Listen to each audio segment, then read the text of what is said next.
তারেক রহমানের দুর্নীতি নিয়ে কথা বলি, সেটা পত্রিকার পাতা পরের দিন পাই। রিয়েলি আই এম ডিপলি শক। আমাদের মূল আলোচনাটাই ছিল আওয়ামী লীগের প্রতিষ্ঠাবার্ষিকী, ৭৫তম প্লাটিনাম জুবলি। একটা শব্দও নেই কোনো পত্রিকায়। আপনারা চলে গেলেন আজিজ আর বেনজির, ওটাই হলো হেডিং।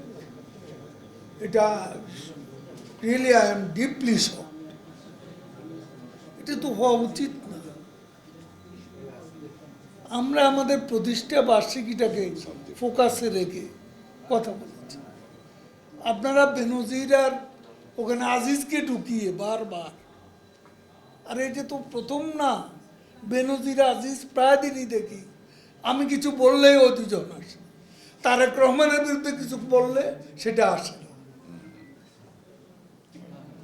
তারেক রহমানের দুর্নীতি নিয়ে কথা বলি, সেটা পত্রিকার পাতা পরের দিন পাই।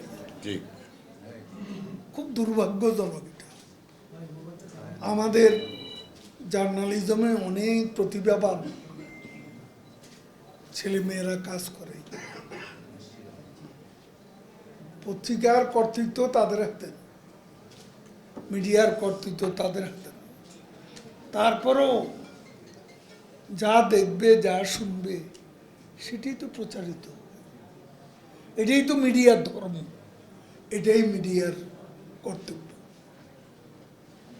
এখন আমার মূল সাবজেক্টটা থেকে আপনি 1000 মাইল দূরে চলে যাবেন, এটা তো ঠিক না।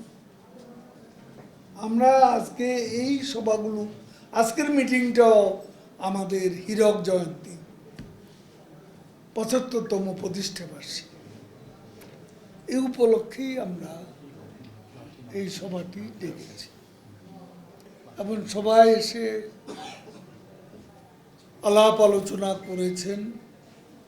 আমরা নগরীর বিভিন্ন জায়গার সাজসজ্জা, আলোকসজ্জা আমরা করব না। আমাদের নেত্রীর নির্দেশ যে এ কঠিন সময়ে আলোকসজ্জা বিষয়টা বাধ্য। তা আমরা সারা দেশে ইউনিয়ন ওয়ার্ড পর্যন্ত আমাদের এই ৭৫ বছর যে উৎসব, এটা আমরা উদযাপন করব। এখানে সর্বাঙ্গীন সফল করার জন্য আমরা আমাদের এমপি সাহেব, মেয়র সাহেবদের ডেকেছি। তারাও কথা বলেছেন এবং একটা সর্বাঙ্গীন সুন্দর একটা অনুষ্ঠানমালা আমরা দেশের জনগণকে বাংলাদেশের স্বাধীনতা সংগ্রামের কেন্দ্রাতিক শক্তি, বঙ্গবন্ধুর নেতৃত্বে স্বাধীনতা এবং বঙ্গবন্ধুর সুযোগ্য কন্যা শেখ হাসিনার নেতৃত্বে আজকে মুক্তির সংগ্রাম, ডিজিটাল বাংলাদেশ বিনির্মাণের পর স্মার্ট বাংলাদেশ গড়তে আমরা প্রস্তুত হচ্ছি।